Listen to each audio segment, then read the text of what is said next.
So this race to space is definitely fueling innovation, but has it also just become a competition for recognition amongst the super rich?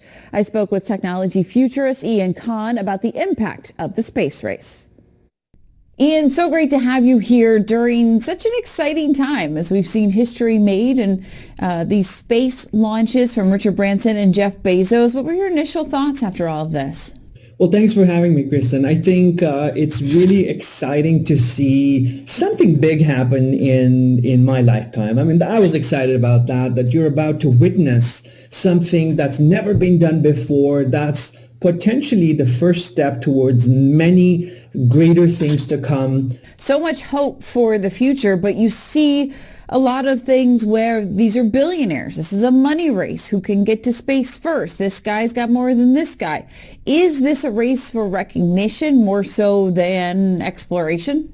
Kristen, I think we have to look at the news, our events, the world around us in a very objective manner. I mean, if you go back 140, 150 years ago when the light bulb was invented, Edison spent about $800,000 in today's money inventing the first light bulb that lit for 2 hours or 3 hours. And if people at that time would have accused him of using all that money to invent a light bulb and they didn't know what it would be used for, I mean, guess where we would be right now?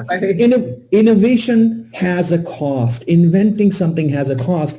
And I think we're lucky in many ways that we've got people who are taking the initiative now and they're profitable. They run profitable businesses, companies. They employ hundreds of thousands of people who work in their organizations, and they have this extra chunk of money that they're able to invest in a breakthrough and in something new. I mean, if we started accusing people of just being billionaires and spending money on things like this, we would never move ahead of where we were. I don't have $1 billion to spend on anything, leave alone space exploration, right?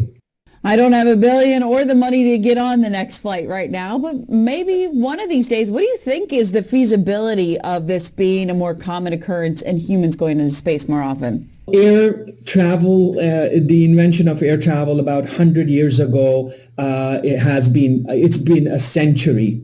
Guess where we are today? Now we have commercialized flights, and it's taken so long for it to be commercialized so that now we can fly from one part of the world to the other on a 747 or some other aircraft. And space exploration, space travel, space tourism is potentially going to follow a similar trajectory. We're not going to be able to fly next year, or maybe not in the next decade or so, because it's going to take time to unearth and uncover the best way to fly, the best financial model to do that. Yes, people who are billionaires and multimillionaires may be able to spend $10, $20 million to buy a ticket and fly to the edge of space. But I think for the common people, it's still going to be a while before we can potentially do that. Maybe the next generation, maybe our kids when they're older, or our grandkids. To that point, one of the best parts about watching this unfold is the excitement in the eyes of kids. I mean, I remember, sitting there watching space shuttles go up from our TV, but seeing the kids on the ground, seeing it right in front of their eyes, gives them so much hope.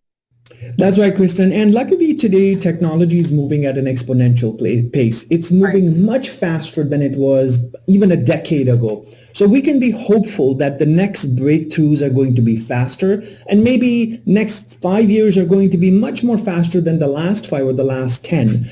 I'm really hopeful for the possibilities it brings to the next generation. It opens up new careers. It opens up new education ideas into space exploration, into invention of new technologies.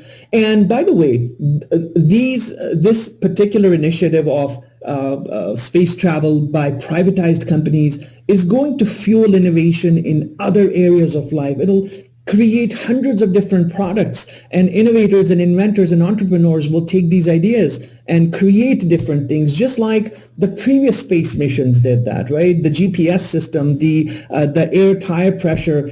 There are hundreds of things and devices we use on an everyday basis that came as a result of space exploration of the past. It's also fascinating. For more on Ian, visit iankhan.com.